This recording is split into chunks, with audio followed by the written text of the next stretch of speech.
Dan ada yang mengatakan antara pantang larang di dalam lagu ni, dikatakan kalau korang berani-berani nyanyi lagu ni, korang mestilah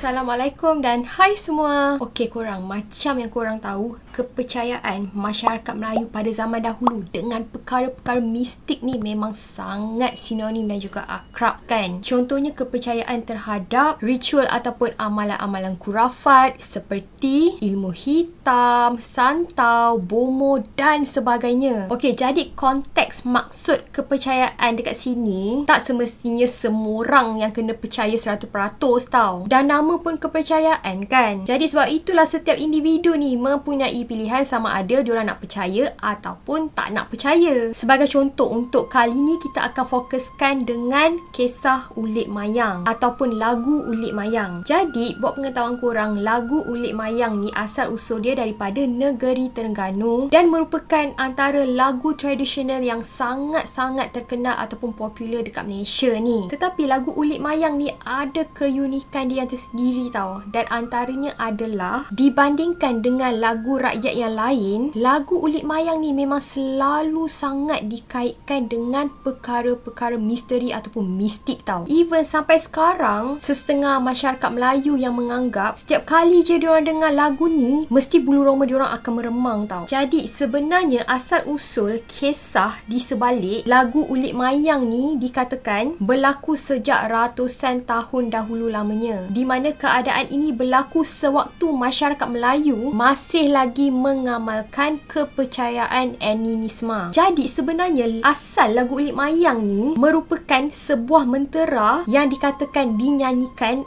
untuk menghalau roh laut yang jahat, di mana lirik asal lagu ni menggambarkan tentang kisah legenda perjuangan seorang dukun ataupun bomoh yang bertarung dengan 7 orang puteri daripada alam bunian yang telah pun mengganggu seorang nelayan. Jadi dikatakan lelaki itu tidak dapat menyedarkan diri selepas dia dan juga rakan-rakannya yang ketika itu sedang menangkap ikan telah pun terjatuh ke dalam laut akibat perahu yang dinaiki oleh mereka telah pun dipukul oleh ribut yang sangat dahsyat. Tetapi nasib kepada semua nelayan itu baik kerana akhirnya mereka semua telah pun terdampar di tepi pantai, dan tidak lama selepas itu kesemua daripada nelayan itu telah pun sedar, kecuali salah seorang daripada ketujuh nelayan itu tidak dapat menyedarkan diri tau. Jadi pada masa itu kesemua para nelayan itu telah pun menganggap nelayan yang tidak dapat sedarkan diri itu telah pun meninggal dunia. Tetapi apabila mereka periksa je tubuh nelayan itu,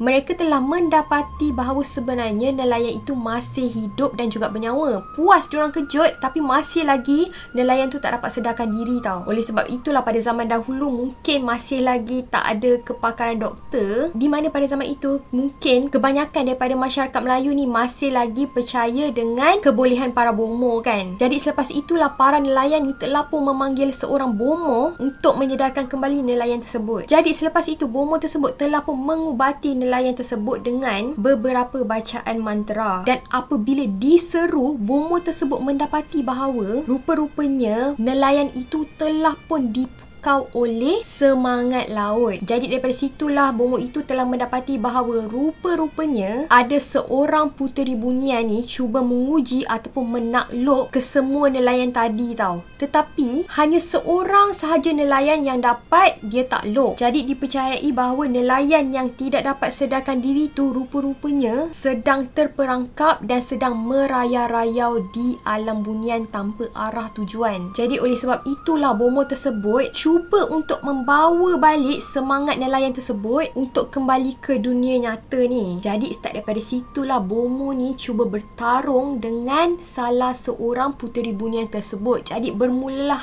pertarungan antara bomoh dan juga puteri bunian tu. Jadi selepas bertarung, puteri bunian ni telah pun menyeru seorang lagi daripada kakaknya untuk membantu dia bertarung dengan bomoh tu lah. Jadi start daripada situlah seorang demi seorang puteri bunian telah pun datang untuk membantu adik-adik dia ni berlawan dengan bomoh tersebut. Daripada puteri pertama hinggalah ke puteri ke-6. Jadi dikatakan pertarungan antara Bomoh dan juga Puteri Bunian tersebut sangat-sangatlah sengit tau. Dia punya tahap sengit tu dikatakan ibarat boleh menggegarkan ataupun menggoncangkan bumi dan juga boleh menggolakkan laut. Jadi apabila pertarungan ni menjadi tersangat-sangatlah sengit, akhirnya muncullah puteri ke-7, iaitu puteri yang paling sulung di antara puteri-puteri Bunian yang lain tu lah. Jadi dikatakan puteri ini memiliki rupa yang paling menawan dan juga dikatakan paling bijaksana dan juga paling kuat di antara adik-adik dia yang lain tu. Pada puteri yang ke-7 ni, akhirnya Bomoh tersebut telah pun meminta agar puteri ke-7 ni untuk memulangkan kembali semangat nelayan yang tidak sedarkan diri tu. Jadi selepas itu menyedari tentang kenakalan adik-adiknya yang lain, akhirnya puteri yang ke-7 ni telah pun memerintahkan agar pertarungan tersebut segera dihentikan. Di mana akhir kata dalam pertempuran tersebut, puteri ini telah pun mengatakan, aku tahu asal usulmu, biarkan yang laut pulang ke laut dan yang darat pulanglah ke darat. Jadi selepas daripada itu, secara tiba-tiba jiwa nelayan yang tidak sedarkan diri tu telah pun dipulangkan dan akhirnya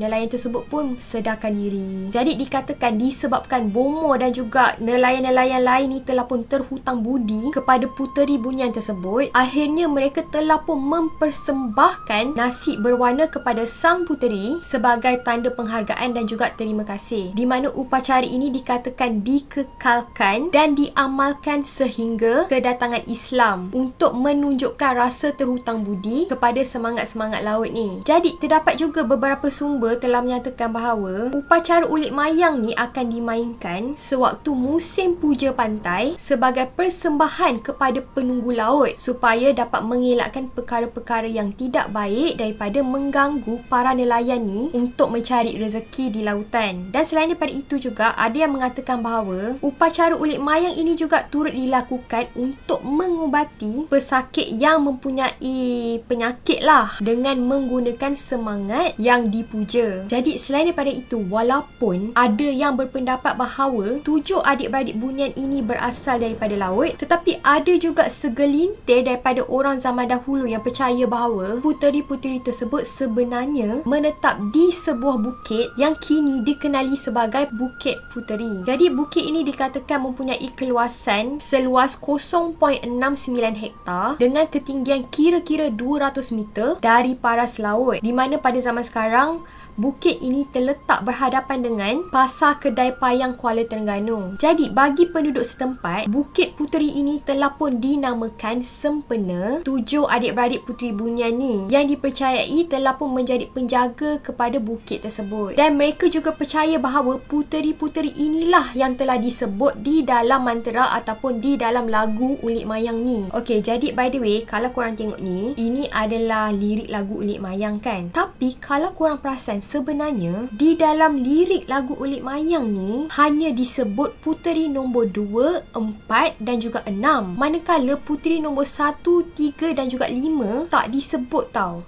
Padahal kita tahu bahawa sebenarnya cerita yang sebenarnya ada 7 orang puteri. Jadi oleh sebab itulah ada sumber yang telah mengatakan bahawa perkara ini memang sengaja dilakukan tau. Hal ini disebabkan kalau lagu ini telah dinyanyikan dan sempurna disebut ke-7 orang puteri berkenaan, maka lengkaplah proses pemujaan, di mana ada sesetengah sumber yang percaya bahawa ianya boleh mendatangkan masalah di hari akan datang tau. Seperti ibarat kita ni telah pun menyeru datangnya bunian ataupun makhluk-makhluk gaib ni. Dan katanya apabila proses pemujaan telah pun berjaya akibat telah pun menyanyikan lagu ini dengan lengkap, kebarangkalian korang boleh termasuk ke alam gaib dan terperangkap di sana.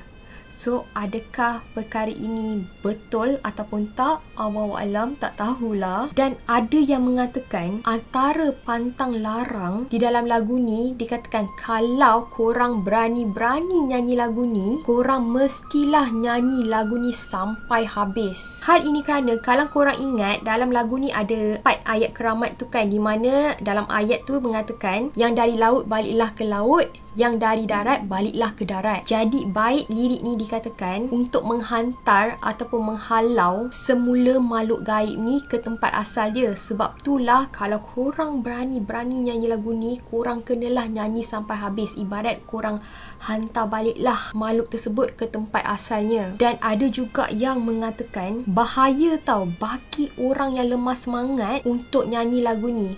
Hal ini kerana biasanya orang-orang yang lemah semangat ni, diorang ni tak dapat habiskan untuk nyanyi lagu ni. Sebab katanya makhluk gaib yang hadir ni boleh datang dan berjaya meresap masuk ke dalam tubuh orang yang lemah semangat ni dan kemudian menakluk tubuh tersebut. Di mana hal ini boleh mendatangkan perkara-perkara yang tak baiklah, wallahualam. Okey, maka itulah kisah berkenaan dengan 7 beradik Puteri Bunian, di mana sampai sekarang menjadi kisah legenda untuk masyarakat Melayu. Manakala lagu Ulit Mayang ni pula sampai sekarang masih lagi didendangkan, dan sampai sekarang lah lagu Ulit Mayang ni antara lagu rakyat yang sangat popular di kalangan masyarakat Melayu. Jadi bagi menjawab persoalan kenapa lagu Ulit Mayang ni selalu sangat dikaitkan dengan perkara mistik, dan juga ramai sangat yang merasakan bahawa lagu ni menyeramkan, kerana jawapannya adalah bermula dengan kisah legenda asal usul lagu ni, di mana kisah legenda dia pun memang dikaitkan dengan bunian kan. Sebab itulah orang memang rasa lagu ni agak